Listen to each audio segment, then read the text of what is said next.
My name is Niambe McIntosh. I am the daughter of reggae legend and activist Peter Tosh. And although I was born in Jamaica, I actually grew up in Boston. I attended Boston Public Schools, received my bachelor degree in engineering at Wentworth Institute of Technology, and I've taught in Boston Public Schools for over 10 years. My father, Peter Tosh, was Grammy Award-winning musician, songwriter, founding member of the iconic group, the Wailers, and culminated his career with the world-renowned song for the legalization movement, Legalize It. He was a staunch advocate, not only for the legalization of cannabis, but also for equal rights and justice worldwide.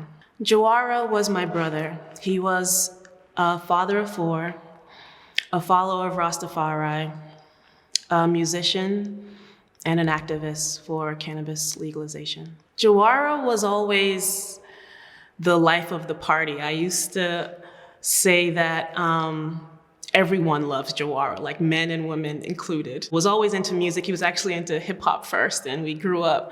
I used to beatbox for him, and he would try to freestyle rap. But then in his 20s, he developed a love and passion for reggae music. He found his voice, and I remember when I first heard him sing, he sounded just like my father, and I got goosebumps. He went by the name Tosh One as a musician. The one is there really because he felt like him and his father are one.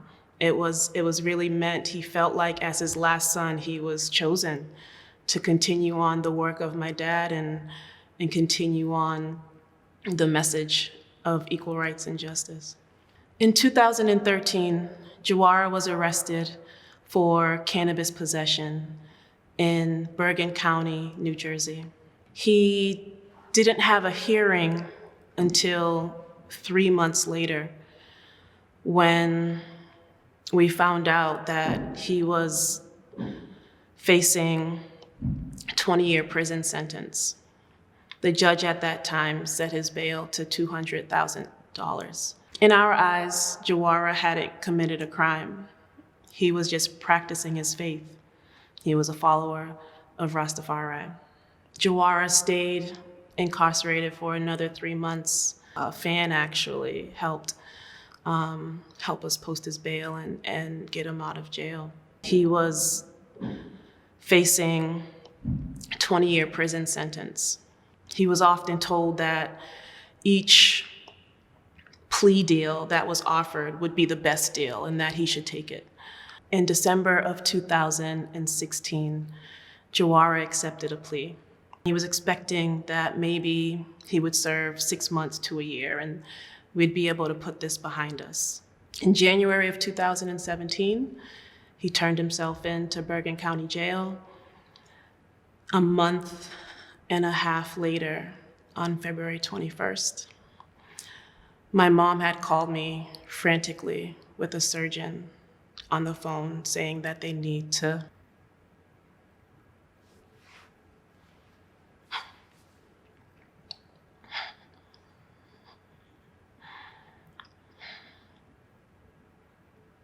perform a life-saving surgical procedure on Jawara because he had been attacked.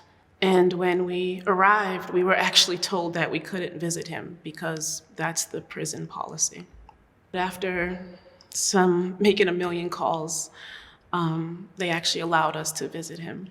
He was surrounded by correctional officers. He had tubes down his throat, a neck brace, and he had a handcuff on his ankle.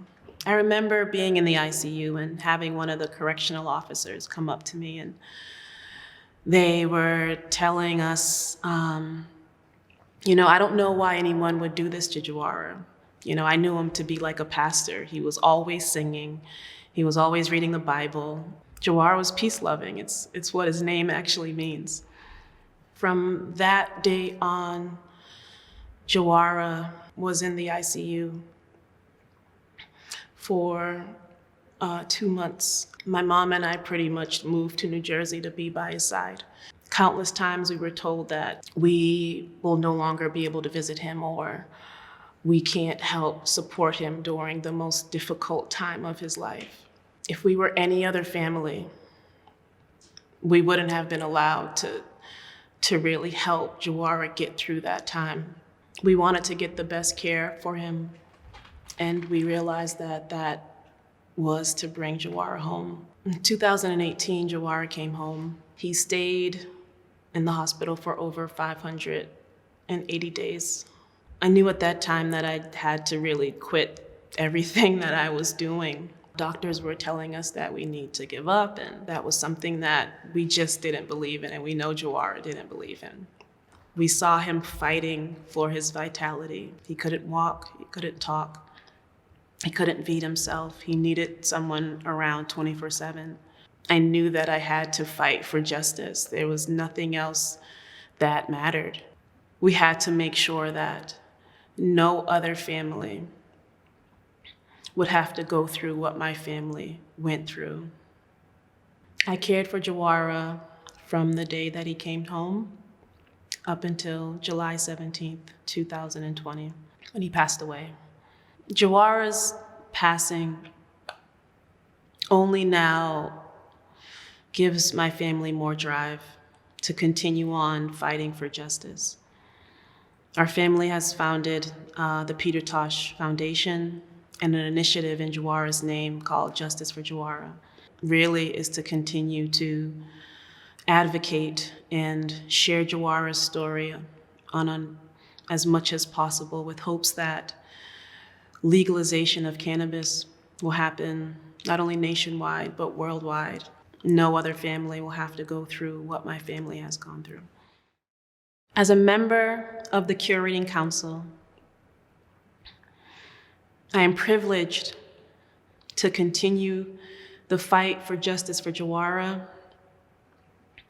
And with this exhibit, we are able to memorialize the injustice that my family has faced, and symbolically, the injustice that families are facing every day. I'm proud to do this in my own community and in my backyard.